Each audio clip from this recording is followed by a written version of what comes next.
guys! How are y'all doing? Today we're going to start recapping the manhwa, Ashtarte. A beautiful story about a young boy and a young girl taking their fates into their own hands, not letting a prophecy define them. I really like this one. I hope you do too. If you like this sort of content, please remember to like and subscribe.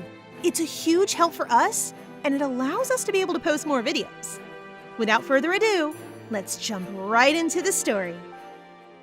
Young and sweet Ashtarte Firenze, princess of the Firenze Empire, is exploring a beautiful evergreen garden with her attendant, Loena. Loena explains that the plants there are so green because Prince Mirigan, Ashtarte's older brother, used magic so that the garden would bloom during winter. Ashtarte is having a wonderful time as she rarely gets to leave her palace because of a prophecy the high priest foretold, saying that on the night of the blood moon, two princesses would be born, one bearer of light and the other bearer of darkness. Just as the priest announced, on the night of the blood moon, two princesses were born. With silver hair like the rest of the royal family, Amaryllis Firenze was born from a commoner mother. On the other hand, Ashtarte was born with pure royal blood, but with hair as dark as night, a color never seen before in the imperial family. Because of that, Ashtarte was interpreted to be the bringer of darkness, while Amaryllis, the light princess, causing the royal family to banish Ashtarte following her mother's death, secluding her to a separate castle with only one maid, Loena. Loena is furious by this, as she knows Ashtarte to be the most loving and sweet child, who even helps around the palace doing chores. In any case, after a while in the garden, Ashtarte becomes hungry. So Ashun Belga, captain of the 5th Division of the Imperial Guard, escorts her around the garden while Loena fetches her some food. That's when they run into Prince Mirigan and Princess Amaryllis, nicknamed Rilly. The only interaction Ashtarte has had with the prince is when he told her to never call him brother, that only Rilly could. Poor Ashtarte was heartbroken by that. Now, Rilly is inviting her to have tea with them. You would have expected the Princess of Light to be at least as sweet as Ashtarte, right? Well, wrong. She turns out to be an egocentric, conniving bish who, as soon as Ashtarte sits down, demands to give her a hairpin she's wearing. Ashtarte doesn't want to, as it was gifted to her by Loena, but the manipulative bish insists, telling her that if she doesn't, it would look like she hates her. What the hell? Ashtarte refuses to give it to her, sending Rilly into a fit of rage. She breaks cups, asking Ashtarte how dare she say no to her, and even going as far as trying to take the hairpin from her by force. Spoiled much? Prince Mirigan stops Rilly's hand, leaving her even more shocked as he had never opposed her before. With crocodile tears running down her cheeks, she plays the offended card and storms off from the tea table. Mirigan orders Ashun to go after her, leaving him and Ashtarte alone. It's kind of awkward between them, as you would guess, but Mirigan tries breaking the ice by asking Ashtarte if the dress she's wearing is new. Ashtarte calls him brother by mistake, angering him. Ashtarte gathers up the courage to ask him why she can't call him that, if she's as much a sister to him as Rilly is. But Mirigan is cruel, telling her that he would pick Rilly over her in a heartbeat, and warning her that he won't stop Rilly from hurting her again. Mirigan storms off as well, leaving a crying Ashtarte behind. She's devastated. All she ever wanted was to be loved by her family, but now she realizes that will never be possible. She then finds Mirigan's magic book lying on the table. She opens it and is surprised to discover that she can actually understand the magical language it's written in. While skipping through the pages, she finds a magic spell that allows one to discover their destiny, so she reads it, which causes her to teleport into a dark office where a chained boy is looking at her, warning her to go away if she wants to live. It's been a few days since Ashtarte landed in that room and met the handsome, purple-eyed Rion. He seemed a bit scary at first with the whole "I'ma kill you if you don't leave" speech. Since then, Rion has showed himself to be a true gentleman, giving Ashtarte food and letting her stay there until she figures out how to return home. He's even a bit of a teaser, asking Ashtarte if landing there because of a destiny spell is some sort of pickup line or something. I wish. He even told her the meaning of her name, Ashtarte, who was an ancient goddess of war and love. He's really curious about her, thinking she may be a noblewoman from her manners, but not being quite convinced as her hands are pretty worn out. She even told him boastfully that one of her talents is to go for a week without food. Poor girl doesn't even realize that's wrong on so many levels. He also wonders about her magical talent, as she's been able to read up to 500 spells in just a few days. Ashtarte also wonders about him, noticing he's able to give her unlimited high-quality food, but is also chained up and alone in a room. She asks him if he lives with his family, and with a deviant smile, he tells her he's not sure. He asks her the same thing, but as we know, it's the same for Ashtarte. After some time, Ashtarte finally finds a spell that can teleport her wherever she wants. As she starts saying the spell, a strong wind begins to blow inside the room, causing a bookshelf to almost fall on top of Ashtarte. Luckily, Rion was fast enough to shield her from it. Ashtarte feels extremely guilty about this, apologizing to Rion, who tells her to stop apologizing as she couldn't have helped the bookshelf from falling. Oh my god, they are so cute together. After Rion shields her, Ashtarte asks him if he's worried about her, as his scolding reminded her of Loena. He apologizes, telling her she reminds him of someone too. With that failed attempt, Ashtarte reached her daily quota of 50 spells. Rion imposed it on her, telling her that her mana becomes really weak after 50 spells, and it's best for her to rest and recover to try again the next day. Rion's pretty amazed at her magic skills, as her reading that book means that she's able to naturally understand the 3 ancient languages of the kingdom: Rochek, Sensiberian, and Wayrak, which is a rarity to say the least. She doesn't even comprehend the power she wields by being able to understand them naturally, and so he warns her never to tell anyone of her magical abilities, as it may cause people to become jealous or wary of her power. He then stores the magic book in a high shelf where Ashtarte can't reach. Of course, our extra small-sized girl won't quit just like that, and later gets a staircase to be able to reach the book. Obviously, this ends up with her tipping and falling from the staircase, crying out for Loena as she does. Rion goes to her to help her tend for her bruises, asking her who Loena is. Ashtarte remembers how she first came to be with Loena, and tells him how she was the only one who stood by her side while everyone else, servants included, left her behind, wary because of the prophecy. Ashtarte fondly remembers Loena and tells Rion that she's the main reason she wants to return, so as not to make her worried. While Ashtarte sleeps, Rion is feeling guilty after knowing she has someone she adores waiting for her back home. A captain enters the room, asking Rion how much longer he'll let Ashtarte stay there. Rion's irritated by his inquiries, ordering him to go away. The captain leaves, calling Rion young master, irritating him even further, as with an ice-cold look in his eyes, he turns around to remind him that he's not the young master anymore. Back in the Magic Garden, we are shown what happened to Loena after Ashtarte's disappearance.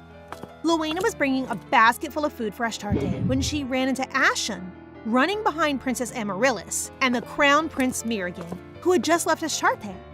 He was quite upset at her, as she had apparently told Ashtarte that the dresses he had gifted her had been gifted by herself.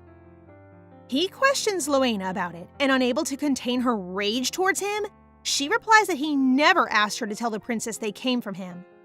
She had chosen to lie to her because she didn't want to give Ashtarte false hope, and even went as far as calling the prince a coward for being sporadically kind to Ashtarte, only to then crush her heart by telling her never to call him brother and ignoring her. Are you looking for a death wish, girl? It also seems that Ashtarte had asked the prince a few days ago to gift Loena a new dress, and he agreed to do so to return the favor of Ashtarte saving his life. Loena then goes on to ask the prince to never address Ashtarte again, to ignore her as he had done for 10 years and not show her any affection, least of all, hope. With this, the prince has had enough of Loena's insubordination, telling her in a harsh tone that she's gone too far. Everyone had thought of Riley as a bearer of light and Ashtarte as the star of darkness because of the hair colors. Kinda dumb, but oh well.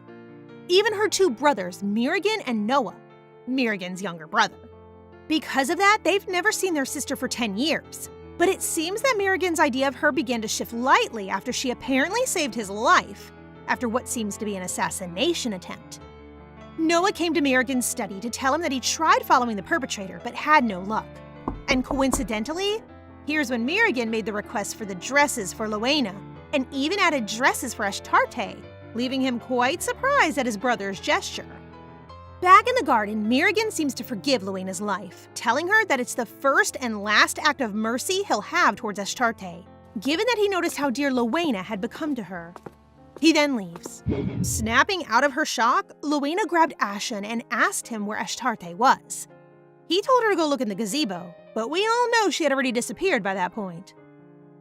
Returning to Ashtarte, Rion is taking her on a walk through some gardens outside his palace, full of evergreen lilies of the valley, just like the ones in her hairpin. He takes her to a familiar-looking gazebo, giving her some of her favorite sandwiches. Ashtarte wonders about his shackles. I mean, he's able to roam around freely in his castle and is served like a nobleman, so he's obviously not imprisoned. She tells him that she's not afraid of him and that she'll help him take them off if he wants, telling him there must be a magic spell in her book that'll do the trick. He then grabs her wrist and asks her if she thought he would fall for that. Surprised, Ashtarte asks him why she would try to fool him, to which he replies that he figures she's just trying to get her magic book back, making her groan in frustration. He tells her that he doesn't have any plans of taking them off soon, telling her that taking them off would make some people extremely anxious.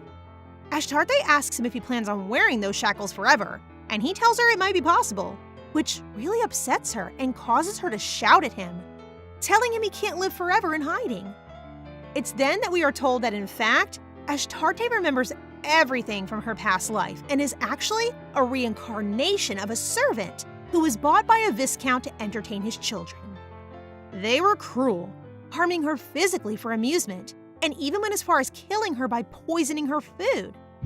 Before dying, she wished to be reborn into a loving family, and was actually reborn as Ashtarte, despised by her blood but loved and cherished by Luena. Snapping back to reality, she apologizes to Rion for raising her voice, and asks him if he likes lilies of the valley. With a cold look, he tells her his family liked them, bearing a bitter smile. Back in the Imperial Palace, some rumors about Ashtarte started to go around because Princess Amaryllis told the Emperor that Ashtarte had refused to give her her hairpin, insinuating she had been mean to her. This caused rumors about the prophecy starting to go around the palace. Later on, Ashen wonders if Luena ever made it back safely with Ashtarte from the gardens. His thoughts are interrupted by a desperately worried Luena, who suddenly barges in and begs for his help, as she can't find the princess anywhere. Sobbing, Luena tries to explain to Ashen that the princess is missing since the incident in the garden. He remembers the first time he saw the princess, the day after she had saved Prince Mirigan's life by tending to his life-threatening wounds. Luena had taken her to the knight's training place to demand answers as they thought an intruder had broken into her palace the night before. Remember, Ashtarte had never met her brother Mirigan before, and so she didn't recognize him.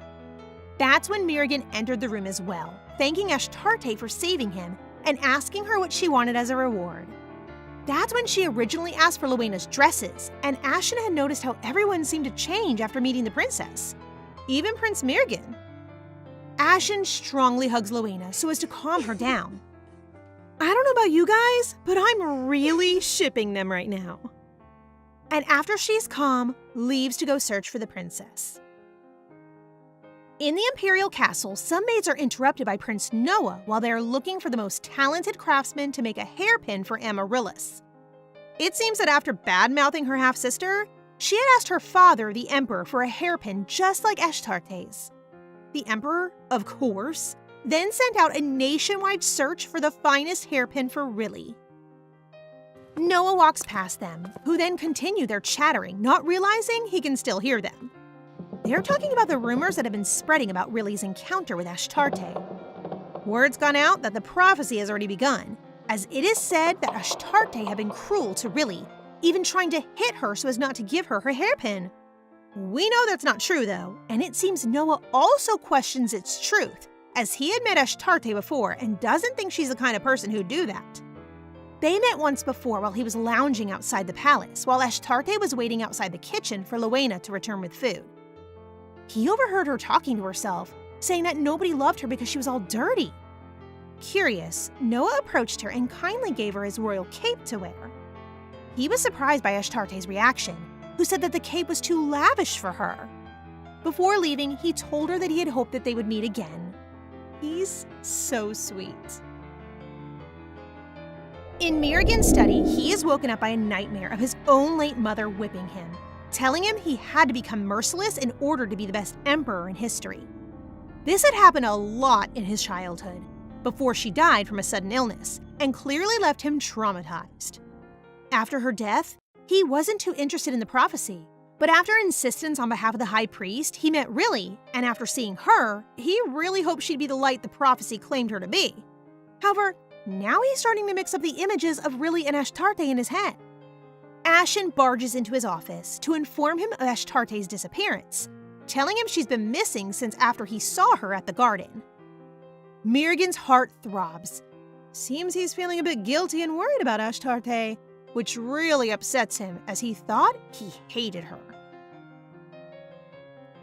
Mirigan tells Ashen since Ashtarte's been missing for a short time now, he'll be able to use his magic to track her down, but in the meantime, to search the whole of Firenze and not to tell anyone else about her disappearance. After Ashen leaves, Mirigan searches for his magic book in order to track Ashtarte down, but is unable to find it, thinking he simply misplaced it. Little does he know that his book is actually with Ashtarte at that very moment. Going back to Ashtarte, seems she finally found a spell that might work to make her go back. It's supposed to let you teleport to someone who misses you. Rion's knowledge of magic is kind of surprising, as he's amazed at finding out Sen Siberia's magic included that category of spells. It's explained that the Sen Siberian language of magic is a supplementary language that's used in the temple, usually used to create force fields, give blessings, or heal. Anyhow, Rion was about to return the hairpin he took from Ashtarte without her knowledge to her, right when she tells him she found the spell. He hesitates then, hiding the pin again. Ashtarte uses the spell, thinking of Luena, and is able to open a magical gate to her. However, right when she's about to cross it, Rion hugs her from behind, stopping her from going any further. He tells her it's not safe and that something could happen to her. But we all know why he actually tries to stop her, right? Ashtarte struggles against him, being able to free herself right as the magical door is closing. Nonetheless, it seems to be too late, as the magic starts to break down in front of her. Ashtarte is really worn out. It seems that breaking the magic of a spell mid-cast can have a recoil effect on the caster. Rion knew that, and even so interrupted her spell. He then picks up her sleeping body and tells her that he wasn't ready to give her up just yet.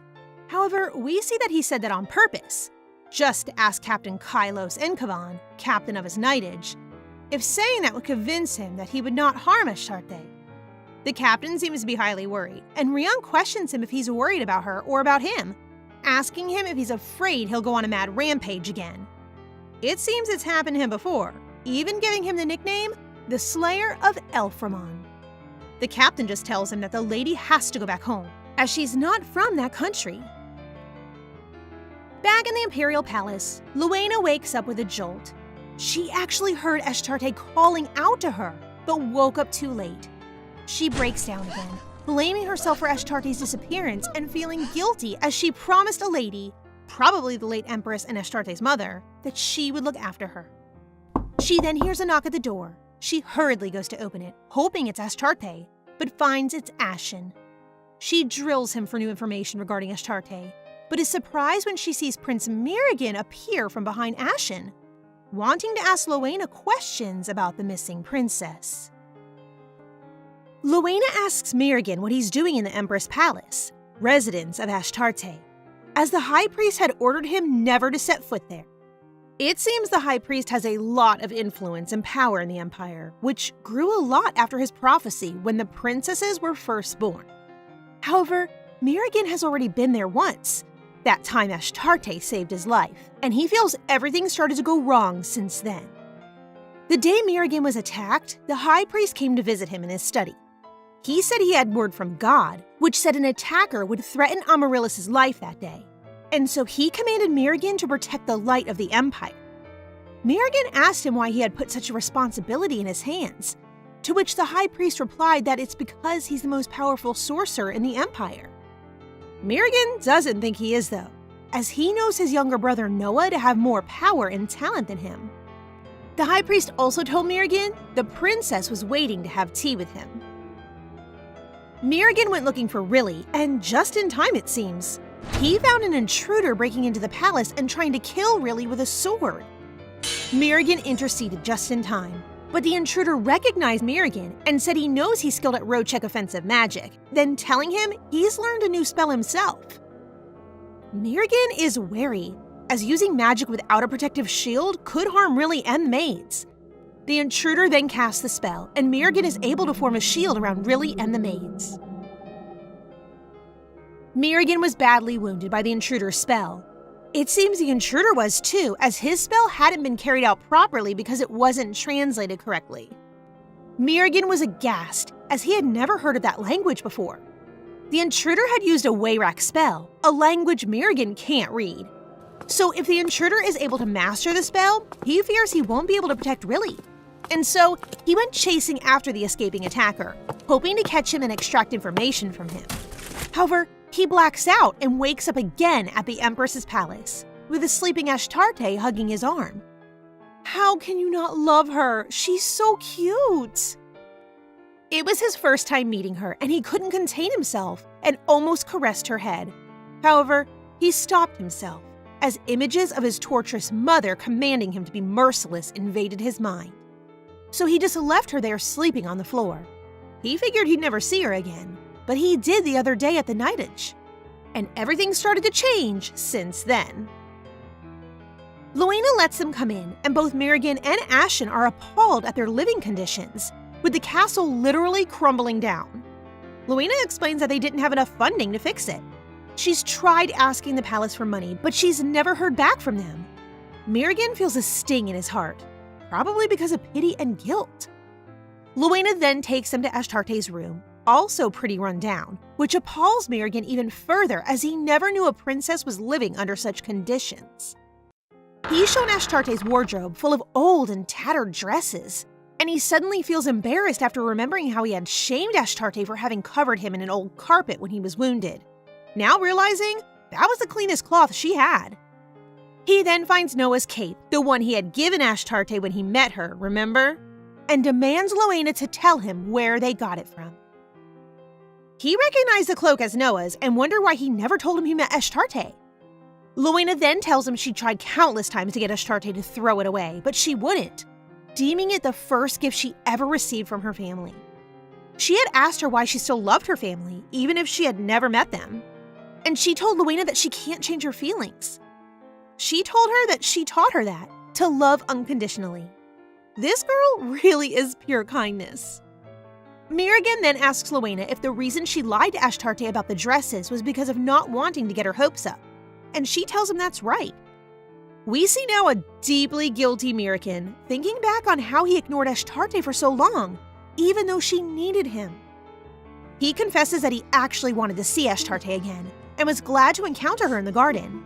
Yet he reacted horribly wrong when she called him brother, as it made him feel miserable for not protecting her when she needed him, as he had deep down accepted her as his sister from the first time they met. Merrigan is crying, consumed with guilt.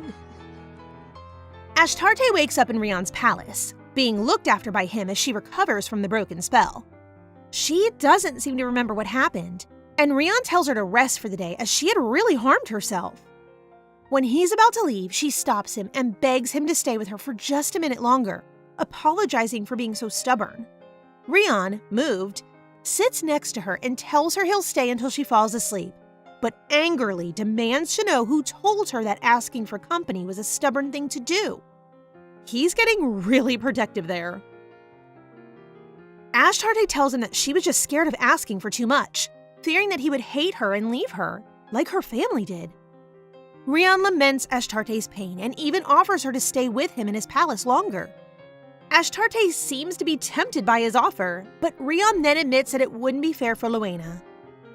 Ashtarte agrees, missing Luena herself, and tells Rion she wants to try to be loved by her family a bit more, that she wants to try to be loved by everyone. This sets Rion off, who tells her she doesn't need to be loved by everyone and that she also doesn't need to love everyone. He gives her back the pin, feeling bad for having kept it from her, but Ashtarte cuts him off and hugs him, thinking he had found it for her. In that hug, Rion decides to let Ashtarte go, thinking he doesn't want to cause anyone hardship again. He then tells her that, to him, she's more than deserving of love. I'm actually watering up, you guys. They are so wholesome. Once Ashtarte falls asleep, Rion stands up and leaves the magic book in her room, on a shelf close to her so she can reach it. He wishes they met a little sooner, even saying that from now on, he'll bet on his destiny with her. Ashtarte then wakes up, finding it strange not to see Rion anywhere. Finally, she remembers Rion was the one who held her back when her spell broke, so she wonders if he had blocked her on purpose. She brushes it off, still thinking the best about Rion and thinking he has no reason to want to keep her there. Clueless and naive Ashtarte. She stands up from her bed and sees the magic book, realizing she can finally reach it. Ashtarte can't reach the book, but that's not an issue anymore, as she learned a spell that allows her to move stuff. It's successful, and she finally has the book in her hands. She thinks about going back to the Imperial family, and fears Merrigan will scold her for having taken his book. That won't stop her from going back, though. She's determined to keep trying to find her home there and make them her family. In the Imperial Castle, Ashen is reporting to Merrigan regarding Ashtarte's search, but it seems there's been no progress. Merrigan is frustrated, as the more time that passes, the more likely people are to find out Ashtarte's missing, which would raise questions about why he's looking for her in the first place.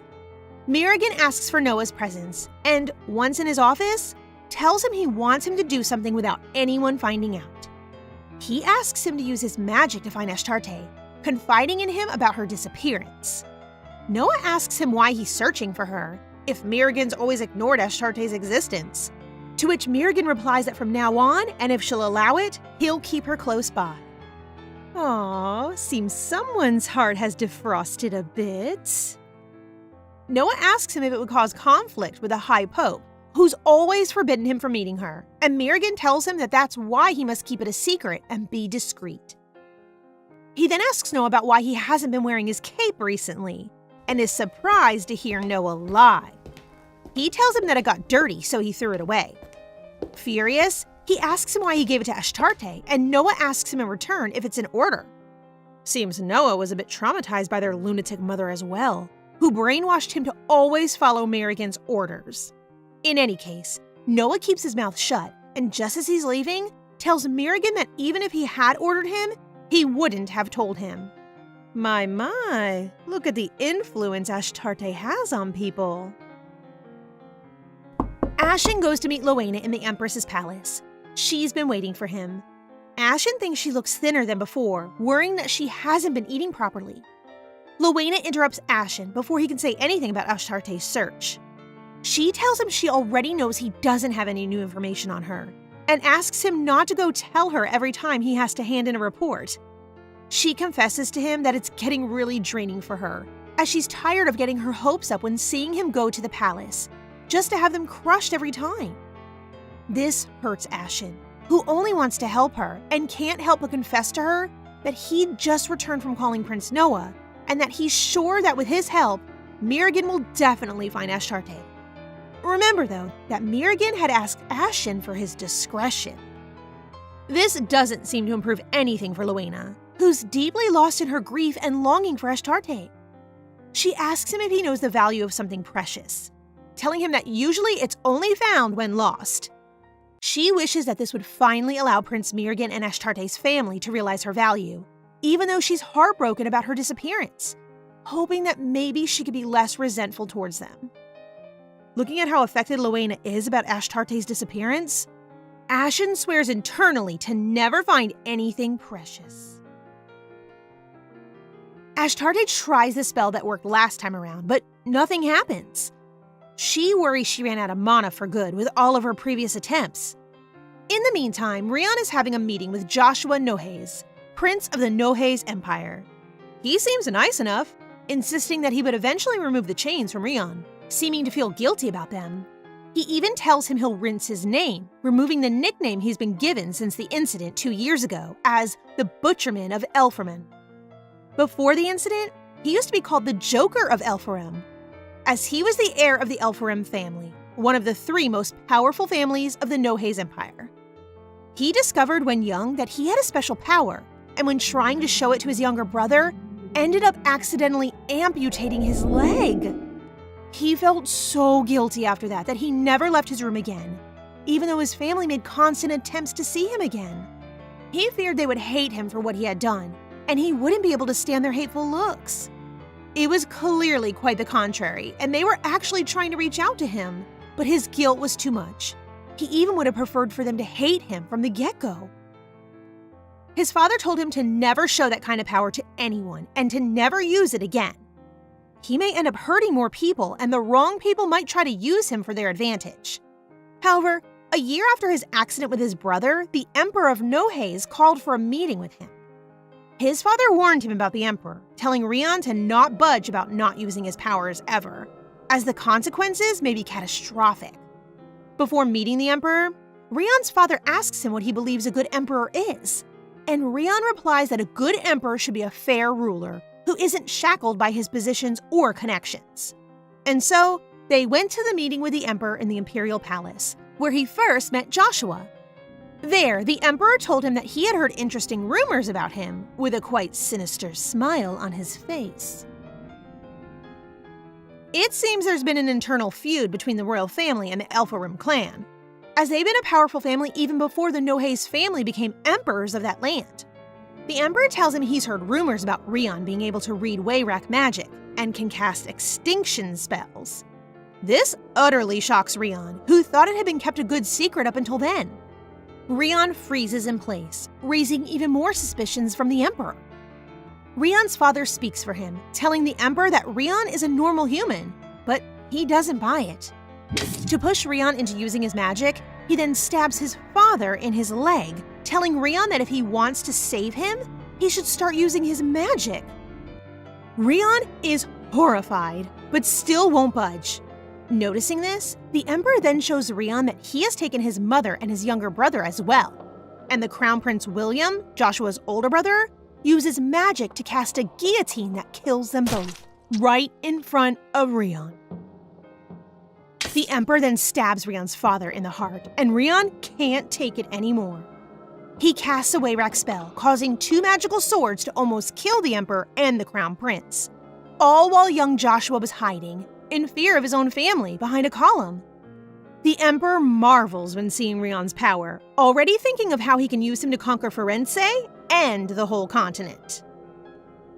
With his dying breath, Rion's father asks him not to use his magic for killing people, ever, and tells him not to cry. He then makes him promise to stay alive and to show him how the great emperor he had spoken about rules over Nohay's. After that, Rion was ordered to use those chains and to take the blame for the death of his family if he wanted to elude charges for treason. Now, Rion asks Joshua how he believes a good emperor should be. And surprisingly, he gives the same answer Rion gave his father back then.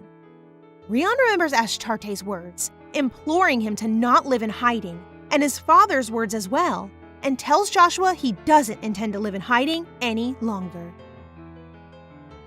A strong sound is heard from the room upstairs where Rion and Joshua are, and Rion feels the magic in the house slowly dissipating. He's glad to see Ashtarte was finally able to make the spell to take her home work. And he just tells Joshua that the sound probably came from something falling. Ashtarte appears in a room she doesn't recognize and finds someone sleeping on the bed. She still thinks it's Loena, so she approaches the sleeping figure and tries reaching for it when suddenly, a male hand appears and grabs her wrist. It seems to be the Emperor, Ashtarte's father, and he demands to know who she is. After seeing her honey-colored eyes, the Emperor mistakes her for Rebecca, his late wife and Ashtarte's mother. However, Ashtarte quickly clears up his confusion, telling him she's not her mother.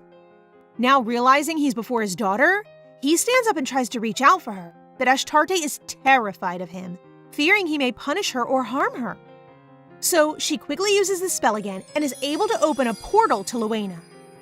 Shocked by the sudden gusts of wind from Ashtarte's magic, the Emperor grabs his sword, scaring poor Ashtarte even more. She walks away from him, but he keeps trying to reach her, asking her to wait a minute. She's finally able to cross the portal, leaving a confused Emperor behind.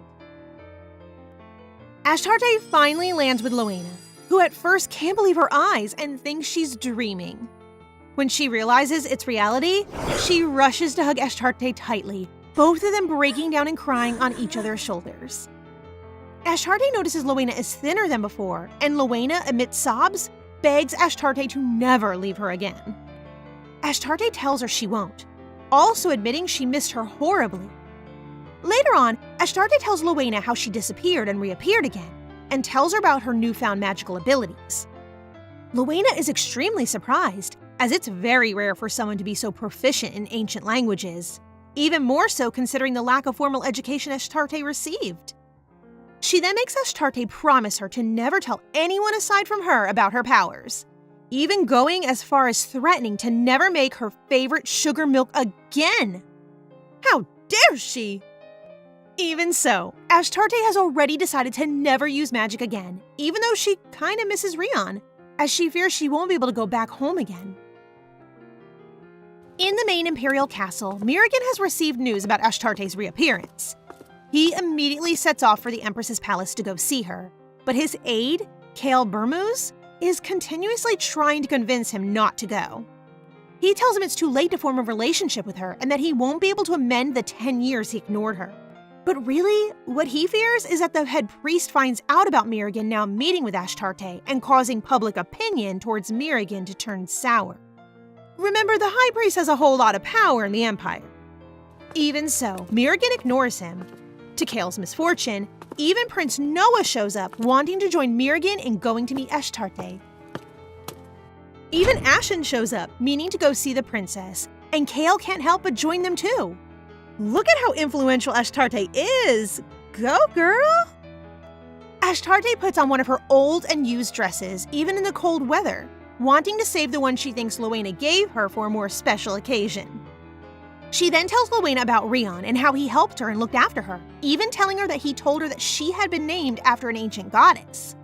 Luena agrees, telling her that while her mother Rebecca was pregnant with her, it is said that the gods came to her in a dream and told her that to grant her wish for a child, they would give her one with divine powers, and that she should name her Ashtarte. The princess is really impressed at hearing her mother dreamt with the gods, but Luena tells her that her mother actually had quite the amount of divine power herself, as she could read Siberian and had even been one of the principal candidates to become High Priestess. Ashtarte then realizes that this story must have happened before Luena came to work in the castle, so she asks her how come she knows so much about it. Before Luena can reply, all the men barge into the palace. Begrudgingly, Luena serves the guests tea while Mirigan asks Ashtarte where she's been the past few days. Something changed in Ashtarte, though. She notices it, and even Mirigan does too. Seems that what Rion told her about not having to love everyone finally sunk in her, and she feels nothing after having both her brother finally visit her, whilst she would have probably been elated before. In any case, she keeps quiet, not yet telling them about her use of magic. Suddenly, Ashtarte hears Luena call her from behind and turns around to find her bleeding from the mouth. Oh, please, don't let anything happen to Luena. Luckily for Ashtarte and us, Luena wasn't injured. She just bit her lip too hard in trying to contain her rage and frustration towards Mirigan. She takes advantage of that intermission to remind Ashtarte of the promise she made to her to not tell anyone, not even the princes, about her newfound magical abilities. Ashtarte returns to the conversation with Prince Mirigan and lies to him, telling him that the only thing she remembers is blacking out, and when she woke up again, she noticed time had gone by without her realizing. Noah becomes quite mad, questioning her calmness and asking her how she doesn't fear that the next time that happens, she could die, leaving Ashtarte quite shocked at his reaction. Noah then stands up and leaves, leaving even Mirigan surprised as he's never seen him express his emotions so clearly before. Kale is also worried that the more time Mirigan spends there, the more likely the High Priest is to find out he's been contacting Ashtarte. So he also suggests to Mirigan that they should head back now. Mirigan then stands up. Before leaving, he asks Ashtarte if she knows who he is and what relationship they have. Ashtarte, fearful that he may get mad at her again, hesitantly replies that they are family by blood. He then asks her what she should call him, being her family, utterly shocking Ashtarte. She doubts her answer, as the time she's called him brother, he'd responded extremely harshly and coldly. She decides to call him Crown Prince, as that was what he had told her to refer to him as, causing Mirigan to put on a saddened expression on his face and leaving Ashtarte quite baffled. Mirigan then leaves, defeated, realizing that he really blew it with Ashtarte, who now has no feelings of intentions of bonding with him as siblings. In the Asmodeus Great Temple, a place only the High Priest and those he allows can enter, the head maid of the Imperial Palace informs the High Priest that Mirigan has been meeting with Ashtarte, worried that he may find out that she has been purposely mishandling the budget for the Empress's palace. Seems like she has been putting it at an absurdly high amount, but as we know, that funding never reached the palace. The High Priest assures her he'll take care of it. He then asks about how Riley is doing, asking her to inform him if she notices any suspicious movements. This head maid seems to really believe the High Priest's objective is solely to protect Firenze from the darkness, aka Ashtarte. But honestly, I really have my doubts. After the head maid leaves, the High Priest seems to let out his frustration and anger, which he's been clearly holding in. Quite sus, in my opinion. He then remembers the Holy Festival is coming up and realizes he can use it to promote Riley's image and influence, thinking that will resolve the issue with the emerging Ashtarte. 1 week after Ashtarte's reappearance, the Emperor is holding an audience with Mirigan, his son. He's scolding him for having gone to the Empress's palace and meeting with Ashtarte. Mirigan explains his reasons, telling him that he wanted to check how truthful the prophecy was, which made Ashtarte to be pure evil. However, he tells his father that after meeting her, he realized she's nothing but a normal child, just like Riley is. The Emperor had also originally been against the prophecy, calling the High Priest insolent for having said his child Ashtarte would ruin the empire. After the priest told him the prophecy, he was so angered at him and his arrogance that he went on to destroy nearly half the temples in Firenze. Now, after hearing Mirigan's testimony, he shocks everyone by asking them if Ashtarte's so ordinary, how could she have entered his room in the middle of the night? He tells them then about his random meeting with Ashtarte, describing her as a young child with golden eyes, who called Rebecca Firenze, his late wife, her mother. He then describes how she used magic he'd never seen before to disappear right in front of his eyes, and how he was informed the day following that night that Mirigan had gone to the Empress's palace, which of course raised his suspicions. Mirigan is astonished, as it's his first time finding out Ashtarte has magical abilities.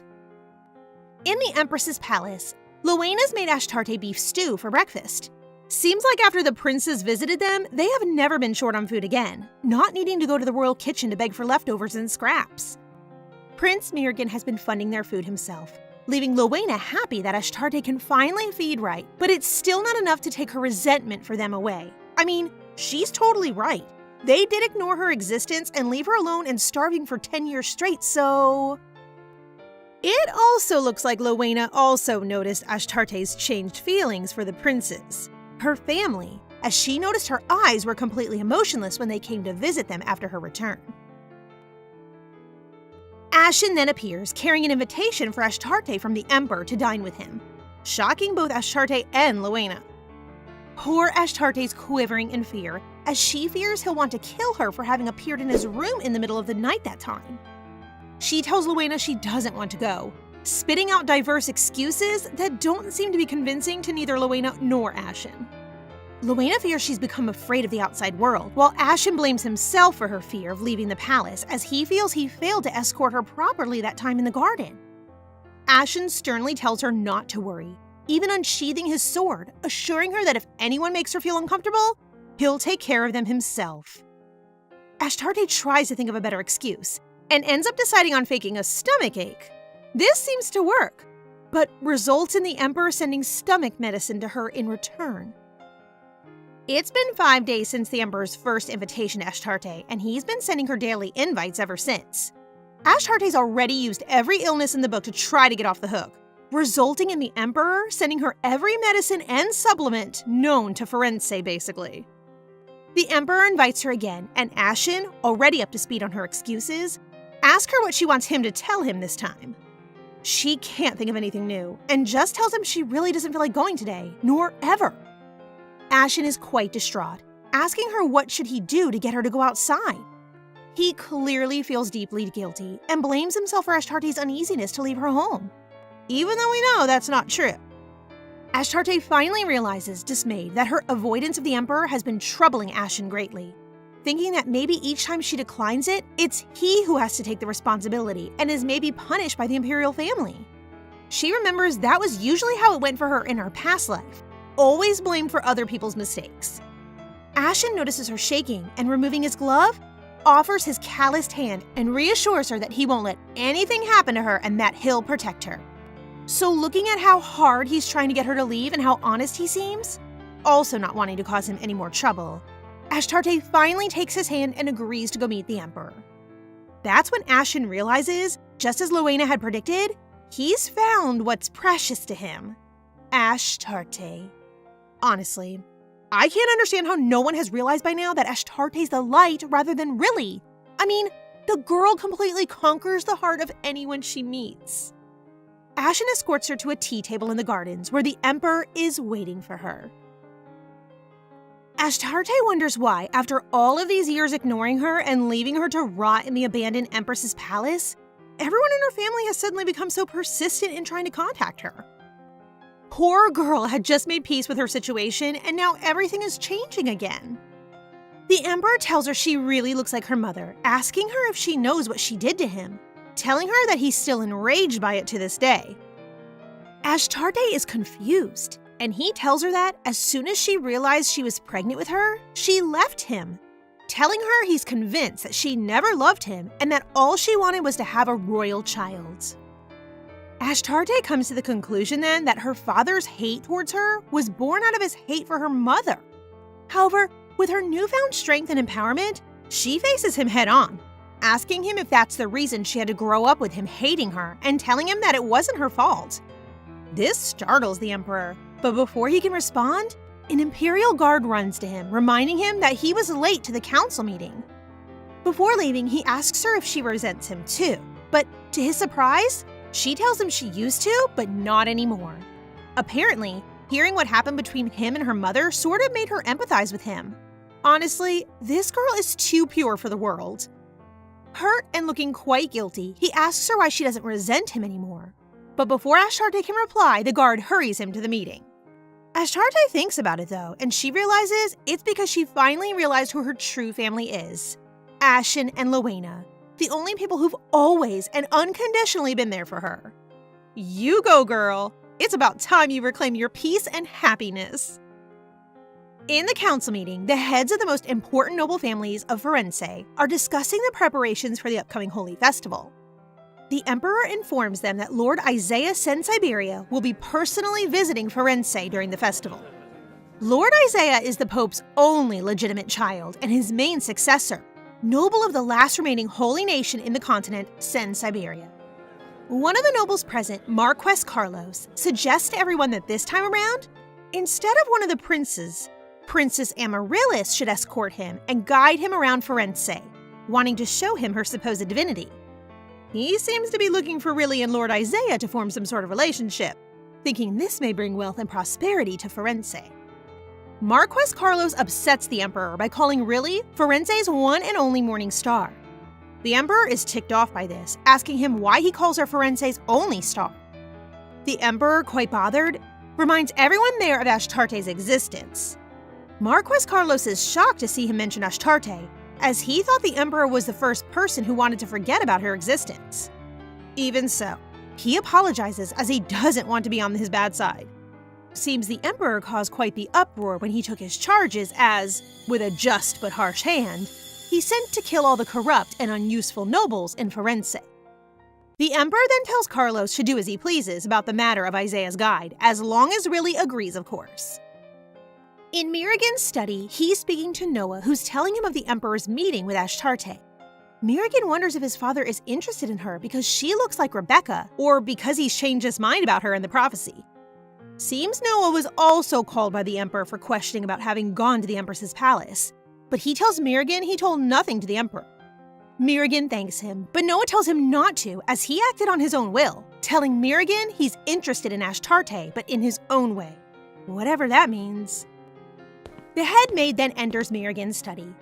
She was called there by him, as he apparently got hold of the budget sheets for the Empress's palace and is questioning her about them, asking her if everything written there is true.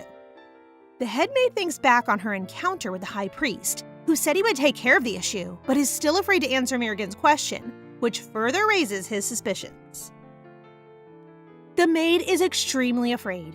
The high priest had promised he'd take care of it, but if he lied, she'd be signing her death sentence by lying to the princes. She finally decides to trust the high priest, bowing down, and tells Mirigan there's nothing wrong with the ledger, swearing on her honor and everything. Mirigan, disappointed, tells her she's right, that he noticed the ledger was in fact so perfect that he tested her in order to be able to praise her hard work. She raises her head with a smile of relief plastered on her face. However, Mirigan's not done with her yet, as with a steely look, he warns her that the price of lying or working against the imperial family is, at least, her life. This, of course, drains all the light from the headmaid's face, who shivers in fear. She starts to leave, but turns around after a loud shattering noise was caused by Noah breaking his teacup. He apologizes, looking at the headmaid dead in the eye, and saying the teacups are so fragile nowadays. Clearly another warning to her not to do anything stupid or she'll be next. After she left, Mirigan shows himself frustrated by the outcome of their interaction. He wanted to be able to get some information from her, as the ledger raised his suspicions for being too perfect, showing signs of having been tampered with. We then see Ashen saying goodbye to his subordinates of the Knightage, informing them he'll no longer be their captain as he's going to resign. The vice captain is quite broken up about it, wanting him to stay and asking him why he's leaving them so suddenly. He assures them they are more than prepared to continue their work without him, telling them they are already proper knights, asking them to take care and work hard after his departure. Before leaving, he tells them that he's resigning because there's someone noble he wants to take care of. OMG, each chapter I fall more in love with him, I swear. He goes to hand in his letter of resignation to Mirigan, telling him he wishes to become Ashtarte's personal guard and protect her. Mirigan warns him that Ashtarte is not allowed to have a knightage, and that he'll be demoted to a simple guard, losing all the power and privileges he had until then. He accepts this knowingly, telling him that once he realized she meant everything to him, he became prepared to accept anything that comes from protecting her.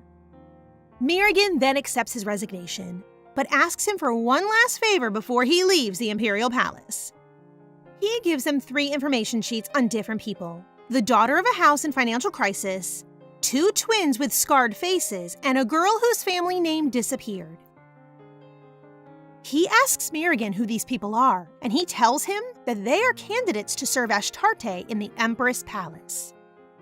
Mirigan tells him to allow them to decide whether they want to work in the Empress's palace or not, then telling him that he must then enter the Empress's palace with the ones who accept. Half a month later, Ashtarte is caught by Lowena sweeping the floors. She scolds her sweetly and gives her some sugar tea, reminding her that she has promised that if Ashtarte kept her magical abilities a secret, she would make her sugar tea more often. Apparently, ever since after she met with the Emperor, she's never heard anything again from the Imperial family. No more invitations nor medicine from the Emperor, nor visits from any of the princes. Ashtarte is quite merry about that, as she seems to have finally found some peace. They hear a knock at the door and find Ashen, along with all the 4 women who volunteered to be Ashtarte's attendants on the other side. Ashen tells them these girls are to be Ashtarte's new attendants, and they salute her, bowing and all, causing her to be quite shocked. Lowena seems to be quite skeptical, becoming furious when Ashen tells her they've been sent by Mirigan. She thinks he's insulting Ashtarte, and the new attendants seem to be upset by her response. However, Ashtarte, with her lively and warm personality, quickly makes them feel at home.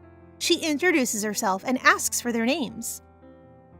Ashen then informs Ashtarte that he'll now become her own personal guard. At first, she's feeling anxious about it, fearing Ashen may resent her and hate her for having resigned his job as captain. However, Ashen assures her that choosing to protect her has been the best choice of his life, leaving her at peace. Luena knows she can trust Ashen, but is still quite cynical of the new attendants and intends to keep a close eye on them. After Ashtarte leaves, Ashen begs Luena to give the attendants a chance, reminding her that she herself decided to look after Ashtarte of her own accord, just like these women. However, Luena admits that, in fact, she had been asked to do so by someone else. A few days later, Ashtarte is trying really hard to befriend the new attendants. She starts off with Olga Altino, a gorgeous light purple-haired girl. Ashtarte is trying to help her hang wet clothes, but she won't allow it, telling her that she won't let her hands get all wet. She insists, telling her she'll help her draw the water out of it, but Olga won't let her. She immediately cuts her off, telling her it's her job and that there's nothing for her to do there. Frustrated, Ashtarte leaves. She then goes to the kitchen where she finds the twins, Moana and Morgan Harold. She finds them preparing her food, so she sneaks up on them from behind so as to play a prank on them. However, before she can do it, she overhears their conversation. They are talking about their scars. It seems that Moana, the long-haired twin, keeps optimistic about their scars being able to heal. She bought some cheap medicine, which is supposed to be made from holy water, but Morgan doubts it's actual medicine due to the price. Moana then insists, telling her that as the Holy Festival is coming up, maybe they can get a chance to meet Isaiah Sin Siberian and ask him to use his holy magic to heal them. Morgan is, however, at her limit, reminding her that not even their parents wanted them and telling her to face the reality and accept they'll live with those scars forever. Ashtarte leaves quietly, not having meant to listen to that private conversation. Lastly, she goes to visit the apothecary. In charge of the medicine and all health-related is Veronica. While going there, she meets Ashen, who has a cut on his arm and was going to the apothecary himself. Once there, Veronica pours some medicine made from a plant on his wound, making the bleeding stop and his skin heal instantly. Connecting the dots, Ashtarte asks to borrow some of that medicine from Veronica. After Ashtarte leaves with some medicine that heals scars, Veronica notes to Ashen that Ashtarte seems to be very different from the rumors that have been spreading about her. They even reached her village, saying that she is an ominous being, and that when she met with Riley, she started to consume the light. However, she notes that there's nothing ominous about her, most of all after observing her beat-up hands from hard work. Ashtarte reaches the kitchen where she finds Moana. She approaches her, asking her where Morgan is, but Moana seems to be afraid of her due to the rumors behind her ominous presence. However, Ashtarte quickly shows her she doesn't need to be afraid, as she tells her she has a gift for them and gives her the medicine. Moana is extremely grateful and surprised to see her be so different from the rumors. However, Morgan appears and takes the medicine from Moana's hands, returning it to Ashtarte and coldly telling her that they've already tried it and it won't work on old scars. Then telling her to refrain from giving them false hopes. Yikes! She apologizes for her tone and leaves, leaving a defeated Ashtarte behind. Victoria then tells Ashtarte that the Crown Prince deciphered a spell that had incredible healing power, and so she runs to her room to look for the magic book in the spell. She finds it, but is hesitant to use it on the twins as she had promised Luena never to disclose her magical powers. Meanwhile, in the Imperial Castle, Riley is expecting Lord Isaiah to arrive at any moment. She had been resistant to becoming his guide at first, but after finding out he's supposed to be very handsome, she quickly agreed, now planning to make him her groom. Damn, this girl moves fast! Isaiah finally arrives and feels an ominous presence in the palace as soon as he exits the carriage. As Riley is showing Isaiah her magical lily garden, she ogles him up, deciding his looks are so good she's gonna marry him. However, he doesn't seem so bewitched with her as everyone else around her is, as he simply tells her he wants to be led to his quarters. Riley is a bit surprised, as it's the first time anyone's ever resisted her. But he convinces her it's because he feels tired from the long journey and her ego lets her believe it. Nonetheless, once she's further away, Isaiah notes that he's getting a bad feeling from her, as if she wasn't even something that's supposed to exist, and is left quite baffled at the High Priest's prophecy, not feeling her as being holy at all. Later at night, Isaiah decides to go on a stroll around the palace's grounds alone when he encounters the Empress's palace, even though no one told him about it. Inside the palace, Ashtarte is walking towards Veronica's quarters with a sore tummy, hoping she'll give her some medicine. She's still quizzed on what to do about the twins' scar, as she knows she can use magic to heal them, but she doesn't want to break her promise with Luena. However, walking down the hallway, she eavesdrops on a conversation the twins are having in their room about their scars. Moana is angry at Morgan for being so hopeless about their scars being able to heal, telling her she's desperate to heal them, even if she's given up, while reminding her that even their parents left them because of them. Quite the douchebag parents, if you ask me. At any rate, Morgan breaks down as well, crying and telling Moana that she too is tired of them, and sometimes she just wishes she'd disappear herself. Ashtarte is shocked to hear this from Morgan, as she always seemed to be quite strong and proud of her scar. That's when she bursts in and tells them she can heal their scars. Thus, Ashtarte takes the twins to the woods behind the Empress's palace and starts using magic on them to heal their scars. They're not alone though, as Isaiah is watching from behind a tree. The twins look at each other, elated to see their scars finally gone. Isaiah, who's been watching from behind a tree, is surprised to see her use such pure magic, finally finding the light of Firenze everyone talks about. Ashtarte then makes the twins promise not to tell anyone about her magical abilities, and they comply. The next day, the twins are trying to convince Veronica that their scars magically healed from the medicine they got at the temple before going there.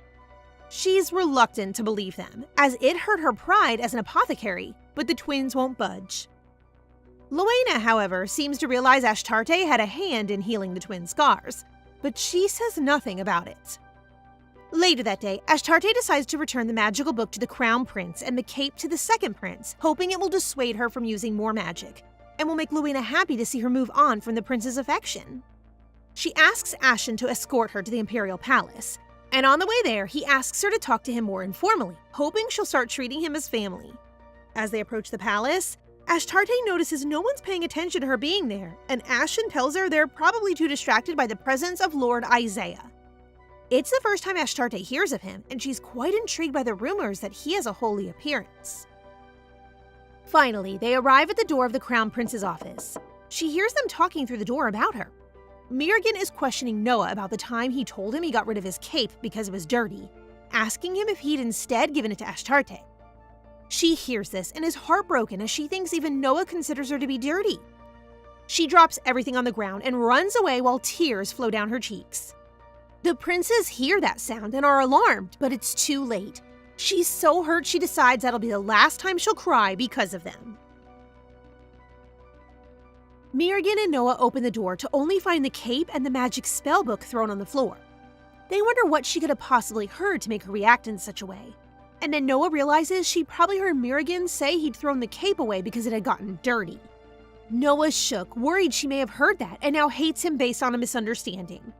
After crying for a while, Ashtarte finally calms down, and Ashen walks with her back to the Empress's palace, after promising her he won't tell anything to Luena.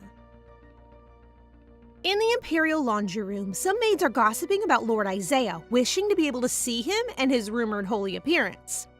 They are jealous of another maid, May, who's been able to see not only Lord Isaiah, but also Noah and Mirrigan. May appears and continues boasting about this. One of his officers appears and tells him the Emperor has arrived and wants to meet with him. Once in the throne room, Isaiah faces an expressionless Emperor who asks him about the guidance Riley has been giving him. Isaiah replies it's been good, but he believes he doesn't need to be guided by her any longer, shocking the nobleman and most of all the High Priest, who interrupts him and tries to force his hand into accepting the guidance. Isaiah obliges, but asks instead to be guided by Ashtarte, shocking everyone even further.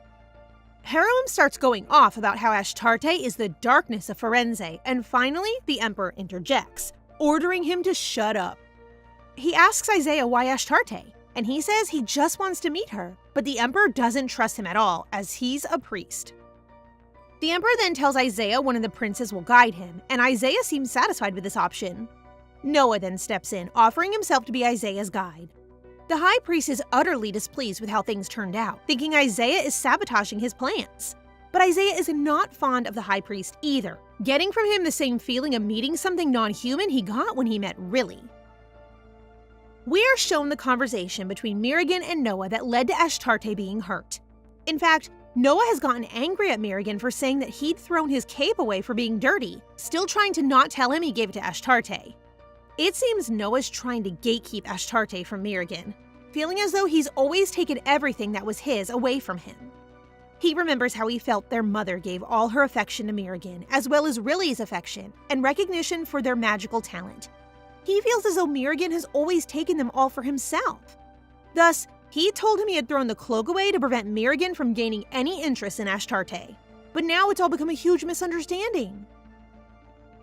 Some days later, Noah and Mirigan go to the Empress's palace to apologize to Ashtarte and give back the cloak and the magical book.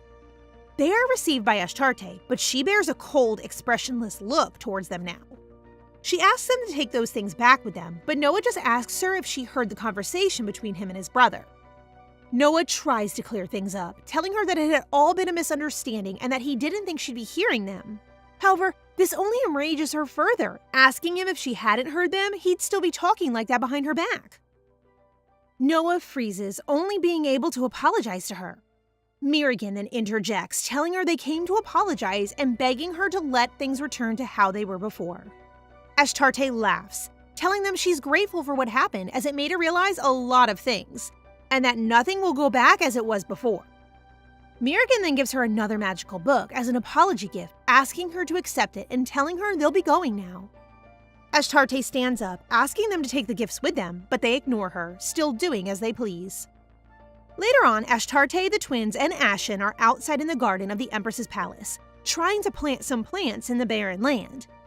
As they are working, they notice Lord Isaiah approaching them, who comes closer and steps before Ashtarte.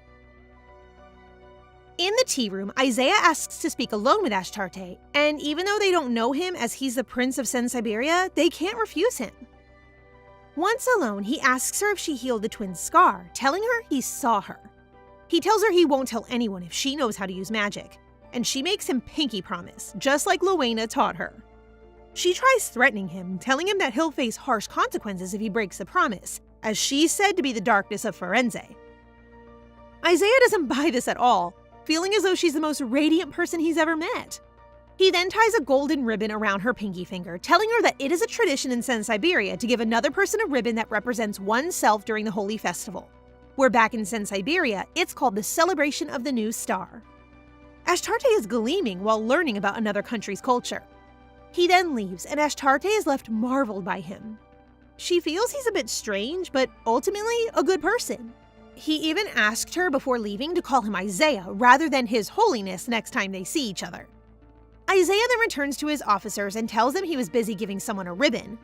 They are really shocked to hear this, as apparently those ribbons are only given to people you mean to seal a bond of destiny with. Back in the Empress's palace, Ashtarte is making black ribbons to give to the people she cares about. She's too sweet for this world.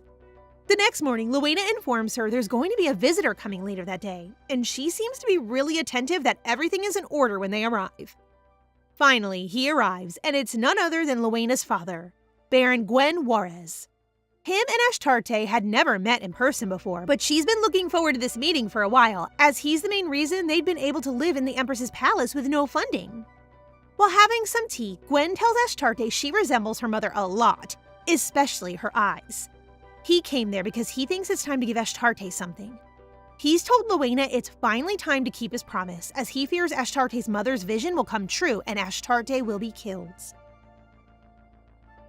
Gwen tells Ashtarte that her mother left a notebook of hers with him, with the instructions to give them to Ashtarte if she ever longed for her. Ashtarte embraces the notebook in her arms warmly, thanking Gwen for giving her such a meaningful present. At night, Ashtarte goes to her late mother's bed chambers, noticing how it's always impeccably clean thanks to Luena. The Empress's notebook is sealed shut, and Ashtarte can't figure out how to open it. She'd hoped that bringing it to her mother's room would have made a change, but it's still sealed. Disappointed, Ashtarte rests her head on the book's cover while telling her mother she misses her, causing the seal to open. In a dream or trance, Ashtarte sees her mother, Rebecca, and young father, Orwin, meeting in the Imperial Gardens. They seem to be pretty smitten with each other, as Orwin asks her about her stomach, worried her pregnancy might be giving her stomach issues. But Rebecca assures him their child is well behaved and, unlike him, doesn't torment her. Playfully, she tells him he left her lonely by going away for 3 days on work business, and he seems to be very submissive to her, apologizing and all. Ashtarte is surprised to see how fond of each other they were, as she remembers the Emperor telling her that her mother never loved him and disappeared as soon as she got pregnant with her, making her wonder whatever caused him to believe that. She's then taken to a moment further along in time, where a young Luena and Gwen are asking Rebecca why she's decided to stay away from the Emperor. She explains that she had a vision that the Emperor will end up killing Ashtarte, so she believes the best thing to do for her is to keep away from Orwyn. Luena and Gwen tried pleading with her, telling her to at least explain this to the Emperor, but she insists on keeping it from him, as he never believed in prophecy, and this vision had come to her in a dream right after unveiling new San-Siberian magic. Ashtarte then wakes up and starts devouring the notebook, which turns out to be her mother's diary. There, she discovers her father became mad at her mother and eventually her because of their miscommunication, but in reality, he didn't even bother to check on Rebecca himself either. As Ashtarte keeps on reading, she gets to a part in which Rebecca writes that she heard from an attendant that Orwyn asks for another woman to be sent to his bedchamber, wondering if he's already stopped loving her. She's miserable about it, but is trying to keep strong for Ashtarte. With that, Ashtarte finally decides she hates her father, as she interprets that he abandoned both her mother and herself in their time of deepest need. The next day, we see Riley about to throw a fit to her attendant because Isaiah didn't show up to see her, again. She's annoyed at him and at Ashtarte, thinking she wants to take away everything that is hers, insisting that she's the darkness. The headmaid tries to calm her down and finally manages to do so by convincing her to use this opportunity to show everyone that she indeed is the light of Firenze. Thus, a letter arrives at the Empress's palace, inviting Ashtarte for tea at the Imperial Palace. Luena doesn't seem to be too pleased with the invite, feeling as though it's half-hearted and not even polite, but Ashtarte decides to go anyway and asks Ashen to escort her there. As they approach the Imperial Palace, they stumble upon Isaiah, who's also heading that way, with a gloomy atmosphere about him. However, as soon as he sees Ashtarte, he immediately lights up, greeting her with a wide smile and asking her if she had been invited to tea as well. Ashtarte tells him she had, but also comments on how he didn't seem too eager to be going himself. He agrees with her, but tells her that now that she's going, he's very pleased to be attending. As they keep walking together, Isaiah puts on a gloomy face again, telling Ashtarte that she keeps calling him Your Holiness rather than just Isaiah as he previously asked her. She's a bit taken aback by this, but as soon as she calls him Lord Isaiah, his mood swings back into bubbly again. Moreover, Isaiah then notices a black ribbon tied to Ashen's sword shaft and tries reaching out to grab it. Ashen stops him though, telling him he can't take it as it's a gift given to him by Ashtarte. Isaiah then plays it off as though he was trying to see what's written on the ribbon, but Ashen knows better and asks him if he wasn't trying to grab it.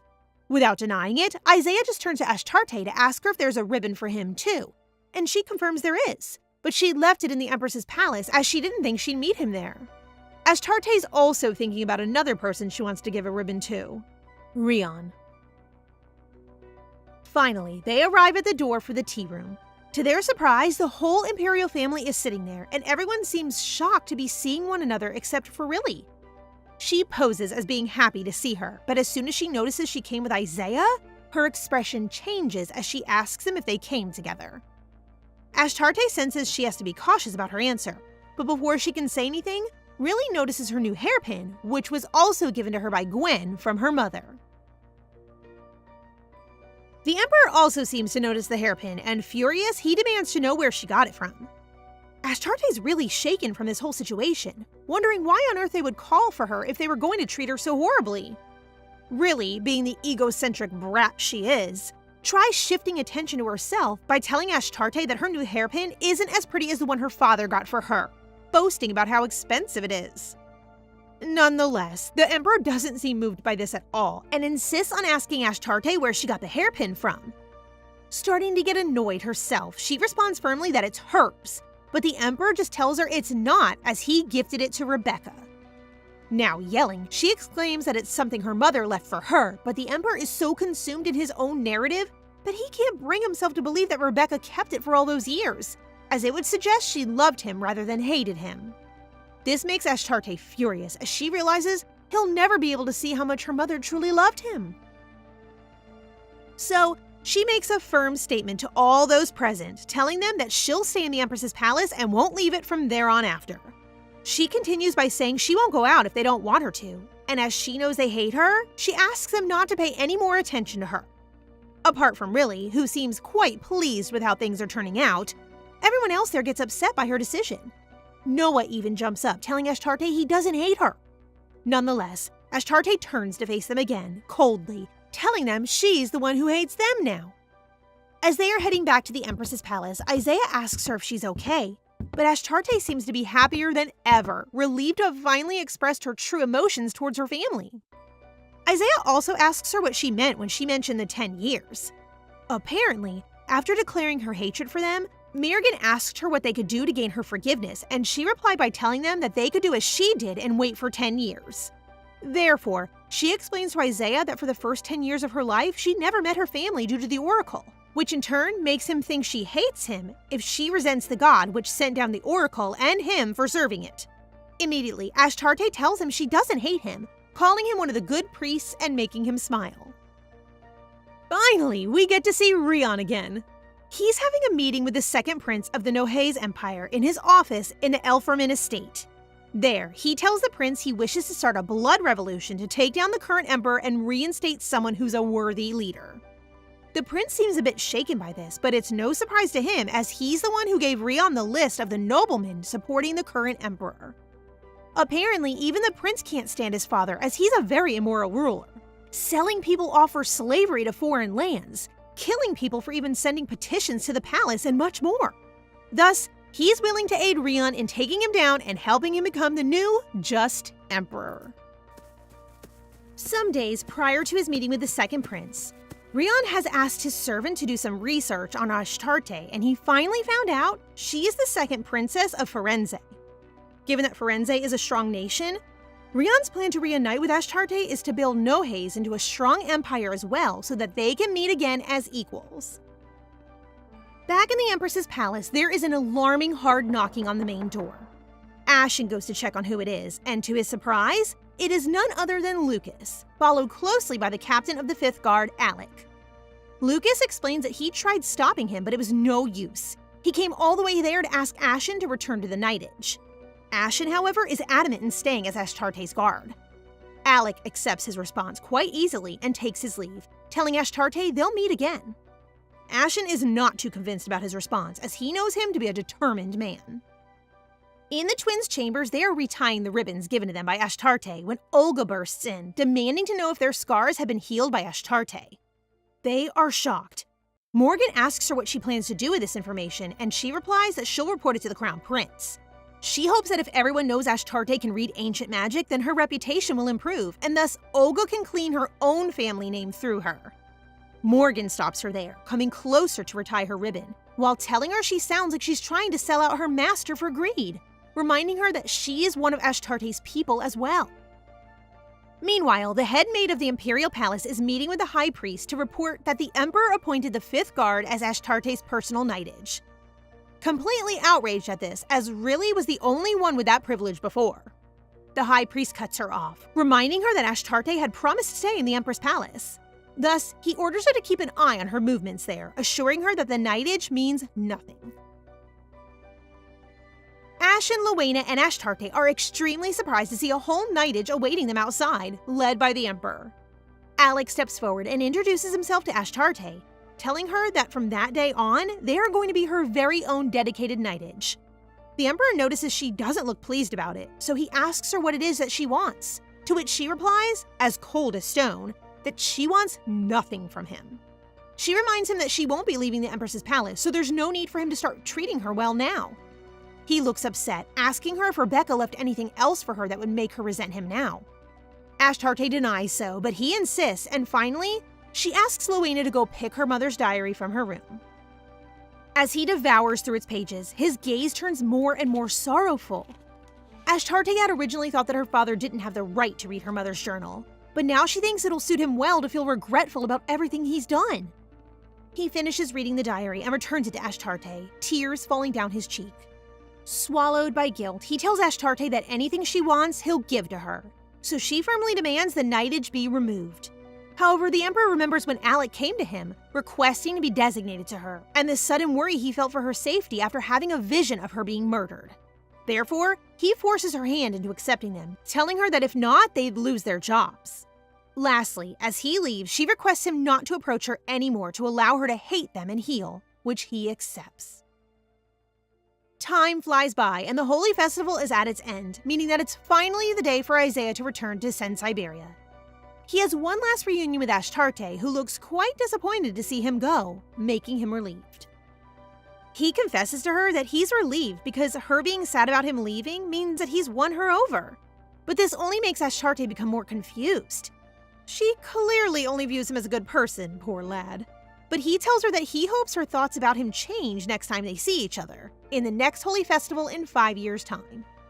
She's even more confused than before, but he stands to get closer to her and while touching her hand, tells her that he hopes to become more than just a good person to her. Also noticing he's wearing the ribbon she gave him, Ashtarte can't help but blush at this. After that, Isaiah is gone. In the Amadeus Temple, we see the high priest murdering a young woman. Later, he is called on by another woman asking about the health of her daughter. Shockingly, she looks identical to Rebecca, but we learn that she was only hired by the high priest to be the woman who slept with the emperor that night to birth Riley. She was clearly chosen because of her resemblance to Rebecca, and after giving birth to Riley, the high priest bought her silence by paying her monthly. However, she now seems worried as she went to the doctor recently, where she learned that she has been infertile for quite some time now. The high priest tries convincing her that even more so, this is proof that Riley is a miracle and the light of the empire. But the woman fears that she may not even be human. Menacingly, the high priest tells her not to worry and keep living in silence. Meanwhile, the Night Edge seems to have molded into the Empress's palace quite effortlessly, mounting guard every night and commuting from the dorms to be there. They are helping everywhere they can, even helping Olga carry a bucket of water. Ashtarte is walking by and notices Olga's ribbon has come loose, so she hastily approaches her and sweetly ties it again for her. This makes Olga feel uneasy as she's still on the fence about selling her out to the prince or not. She asks Ashtarte why she treats her so kindly, and dumbfounded, Ashtarte tells her that it's because she's one of her people. Ashtarte reminds her of the first time they met and that she was the first person to greet her, confessing that ever since then she's been trying to befriend her as she feels like she's a very kind and reliable person. This finally wins Olga over, deciding to keep her magic a secret. Meanwhile, Rian is leading the rebellion in the Nohei's Empire. They've already arrived at the Imperial Palace, where they have the Emperor cornered and the Crown Prince restrained. The Emperor scorns him for using his magic against the royal family, asking him why he's taking revenge after so many years. However, Rian has a follower read the Emperor all the charges he's facing for corruption. The Emperor laughs, asking him what he plans on doing after killing him, but his laugh is cut short when Rian informs him that he plans on making him watch as his family is killed, as he had done to him killing the Crown Prince. Then, he reveals that he plans on serving the new Emperor, Joshua. He steps up, telling his father how he won't stand back and watch as his tyranny destroys the Empire, as Rian administers the final blow that kills the Emperor. With that, Joshua is now in the throne. Rian plans on making Nohei stronger to meet again with Ashtarte. 5 years have passed, and in the Empress's palace, Ashtarte is reading a letter she's received from Isaiah. Morgan and Moana are fangirling about it, as it told Ashtarte that he'd be coming to see her in the upcoming Holy Festival. Ashtarte blushes but brushes them off, leaving to ask Loena for some cloth dye, as in the letter, Isaiah also reminded her of the tradition of the ribbons, asking her to make one for him. Gosh, I'm really split between Isaiah and Rian, you guys. Moana approaches Ashtarte with a letter from the Emperor. She asks her to throw it away as she's not going to read it. It seems as through the years they haven't respected her wishes to be left alone and keep sending her gifts and letters, all of which she's never opened. Apparently, the outskirts of Firenze are contaminated. The land and river have all dried up and nothing is able to grow there anymore. The nobles are debating on whether they should ask Siberia for help, but the high priest has told them he has everything under control. Nonetheless, many harmful rumors are being spread as many speculate this is a result of Ashtarte, the so-called darkness, being alive. They are all afraid this is a punishment from God, fearing that Horium's prophecy will come true. Meanwhile, in the Imperial Palace, Riley is asking Medena if Isaiah will be attending this year's Holy Festival. Medena tells her that's right, making Riley excited to have Isaiah meet her all grown up, believing that now he won't be able to refuse her in favor of Ashtarte as he did before. She also asks Medena about Ashtarte, wishing out loud that she just disappear, and making Medena convinced that Ashtarte has to be dealt with immediately, as she believes she's been troubling Riley. I don't like where this is headed, guys. In the Empress's palace, Veronica is giving Luca a book to return to the Imperial Library. But he's stopped by Ashtarte, who asks to read that book herself, even though Luca tells her that Veronica was quite disturbed by it. In any case, Ashtarte devours it that very night, becoming disturbed by its contents herself. The next morning, she's looking for Luca to have him return that book immediately, but she's caught with it by Veronica, who asks her if she's read it. She confesses she has, admitting she was upset by the contents as well. It apparently talks about a creature that's not human but poses to be human called a homunculus. They are crafted by hands of fallen beings, using black magic, and the only way to distinguish them from humans is by their bright green colored blood. Horrifyingly enough, we see Riley get cut by her hairpin in her room, revealing that she has green blood, terrifying herself. Ashtarte asks Veronica why she asked for that book, but Veronica clarifies that she asked for a book on black magic, not expecting to receive one about those creatures. Apparently, black magic is the most ancient and forbidden magic there is. It's prohibited because it requires an extra sacrifice in the form of animal blood or even human life. Thus, it's been forgotten in the Empire, and this is the first time Ashtarte is hearing about it. Ashtarte is still wondering why Veronica would need to learn about black magic, but she simply states that it's part of her scientific curiosity as an apothecary. However, Veronica has another reason to be interested in black magic. Apparently, 10 years ago, someone dear to her, Azalea, suddenly died after moving to the capital as a priest. They told her that she was killed for having gone against the high priest after he told his prophecy, but Veronica knows there's more to it. In the Imperial Palace, they just held a meeting regarding the contaminated land in the north. His Majesty is informed of the advances of the Nohei's Empire, which has just conquered an empire on the border of Firenze, and they intend to send a delegation to meet with them. In the Empress's palace, Luena gives Ashtarte a letter from the Imperial Palace that Ashen insists she receive. It's a petition from the Emperor for her to attend the baptism of the Imperial family that will take place at the beginning of the Holy Festival. Luena asks Ashtarte if she'll go, and as they are official business regarding the Imperial family, she says she must. Meanwhile, Riley has locked herself in a room as she makes herself bleed in various parts, being horrified each time as she always bleeds green. Not only that, but as soon as she's hurt, the wound immediately heals itself. She's appalled as she realizes for the first time in her life that she's not human, and that if it hadn't been for her brother's constant protection, she would have probably learned about it sooner. She hastily cleans everything up so that Medena nor anyone finds out about her new secret, as she believes she'll be treated as a monster and shunned out like Ashtarte was. Mirrigan is heading towards the Empress's palace, longing to see Ashtarte once again, but he's being stopped by his advisor, Kale. Kale's trying to convince him to wait a little longer as they'll see each other in the royal baptism, also reminding him that he'd promised her to keep away for at least 10 years. Mirrigan is adamant on going though, only turning to face Kale with sharp eyes after he tells him that people will perceive his actions negatively, as everyone is blaming Ashtarte for the contamination of the borderlands of the Empire. Building up some courage, Kale tells him that if he goes to her palace now, it'll only harm her circumstances more, as people will blame her even more, which finally makes Mirrigan come to his senses. He wants to see her so badly, not only because he misses her, but also because this year she'll be turning 16 and becoming a debutante. So he wants to congratulate her personally. But he desists now that he realizes it may do more harm than good. Meanwhile, Gwen is giving Ashtarte a gift, and she's surprised as it's not even her birthday yet. He tells her he wants to give it earlier to her as she may need it soon, and it turns out to be this gorgeous black dress he got from a very famous boutique called January. To Ashtarte's displeasure, a few days later, the day of the baptism arrived. She's put no effort in her appearance, meaning to go and come back as quickly as possible. However, Luena catches her right before she goes, telling her she has to look incredible to show everyone how well she's been doing since the last time they saw each other, so she gets dressed in the dress Gwen gave her. Once they arrive at the Imperial Palace, the butler informs them that the baptism is going to be delayed, so they decide to go to the Imperial Library in the meantime. As they're heading there, Ashtarte is alarmed by a hard slapping sound, and so she goes to take a look at what's going on. Close by, they find two former maids of the Empress's palace, Marianne and Kate, being harassed by two other maids from the Imperial Palace. They are bullying them for having come from the Empress's palace, saying that they are contaminated, but they shut up as soon as they see Ashtarte beside them. They apologize, but Ashtarte bears a cold, dead look in her eyes.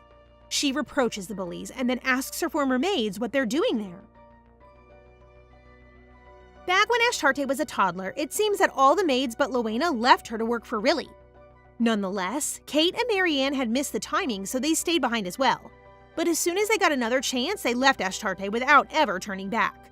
That's why now Ashtarte is surprised to see them being mistreated as they are, feeling a bit bad for them. However, as soon as they start trying to treat her well again, she cuts them off, telling them coldly that they shouldn't try to get in her good graces now. Still feeling bad for them, she turns to their bullies and warns them never to touch them again, instantly scaring them off. In the capital, a very good-looking Isaiah and a group of priests are hurrying to the Imperial Palace as they are running late for the baptism. One of the priests asks him why he's attending this year's holy festival, given how busy he is with the contaminated lands, but he simply states that he has a promise to keep. He bumps shoulders with a hooded man with deep violet eyes, clearly Rion, and they lock eyes for a moment. In that second, Isaiah felt overpowered by him, and Rion notices the ribbon Isaiah is wearing, which is the one Ashtarte had given him 5 years prior. Finally, Ashtarte enters the Imperial throne room. Mirrigan stands up, elated to see she came, but Ashtarte coldly tells him that she came only because she was obliged. Her father then tells her she's grown pretty, coyly adding that she's read his letter. Callously, Ashtarte tells him that this is the only letter she's read of his, asking all of them to stop sending her gifts and letters. At last, the priests arrive, and Isaiah freezes on the spot as he gazes upon Ashtarte. Riley stands up, furious to see him look at Ashtarte with those eyes. He snaps out of it, and the baptism begins, starting off with Ashtarte. As soon as Isaiah casts the blessing spell on Ashtarte, she's enveloped by strong light, which then dissipates away from her. They are all worried, thinking that this may mean that she can't be blessed. But Isaiah is joyful, telling them that she can't be blessed by him because she's already been blessed with a much stronger blessing. The Emperor is furious, telling him he's taking them for fools as the only person who can cast a stronger blessing than him is his father, who never visited Firenze. But Isaiah informs him that Ashtarte has been blessed by a god, leaving everyone speechless and really consumed in worry. Ashtarte recalls Lowena told her that her mother used to meet with the gods in her dreams, where they gave her her name, and she thinks that maybe her mother might have been blessed by them, passing it on to her. It's Riley's turn to get baptized now, but as soon as Isaiah places his hands on her head, she slaps them away, throwing a fit and refusing to be baptized. She insists that she has High Priest Horium, so she doesn't need a blessing. But everyone knows that refusing a blessing from the Prince of Sensiberia in favor of a High Priest is ridiculous, as they can't even give blessings themselves. Horium immediately arrives, holding a crying Riley while she tells him about her blood. He comforts her, clearly aware of why she's like that. As soon as everyone else's blessings are finished, Ashtarte approaches Isaiah to talk before heading back to the Empress's palace. He's completely flustered, unable to speak properly after seeing her smile, making the other priests laugh a bit. He insists that she can go back to the Empress's palace now and that he'll go see her there later, clearly unable to get a hold of himself. Lastly, as Ashtarte turns to leave, she's called by her father, who wants to make sure she's all right and has everything she may need or want. She's frigid, not even turning to face him while telling him that the only thing she needs is time to hate all of them. Then, Mirrigan asks Ashtarte to give them a chance, which really sets her off, reminding them of how they never gave her a chance when she was just a child. With tears pouring down her face, Ashtarte tells them this is no different from when she was a child, as they keep ignoring her wishes. Mirrigan tells her that he was stupid for thinking that time would fix everything, and her father is about to say something as well when suddenly, the delegation sent from Nohaze arrives, led by none other than Rion himself. Ashtarte freezes on the spot, asking him if he truly is Rion while facing him. Back in the Empress's palace, Moana asks her if she really met the notorious Duke of Elframun. The Nohaze delegation is there to negotiate a peace treaty with Firenze, so Moana thinks Rion must be perfect, being smart and handsome. But Ashtarte seems to be in a very gloomy mood, telling Moana that he's not perfect as he has a terrible memory. Apparently, after she spoke to him, he completely ignored her, walking past her to the emperor. Back in the Imperial Palace, Rion's subordinates are teasing him for his reaction, telling him he must have made Ashtarte upset, thinking he'd forgotten her. But he just sends them off to their rooms so he can hurry back out to the Empress's palace to finally reunite with her. Ashtarte, however, is so hurt she's decided she'll burn the black ribbon she made for him all those years ago, deciding she won't be the only one waiting for another person to notice her again in her life. Nonetheless, as soon as she steps out of the Empress's palace, ribbon in hand, she's met with a panting Rion, who clearly ran all the way there. In the setting sun, Rion greets her. Well, guys, that's it for now. Unfortunately, there aren't any more chapters available of this story just yet, but oh gosh, how could they cut it off right when they meet again? Not to talk about the love triangle that just formed.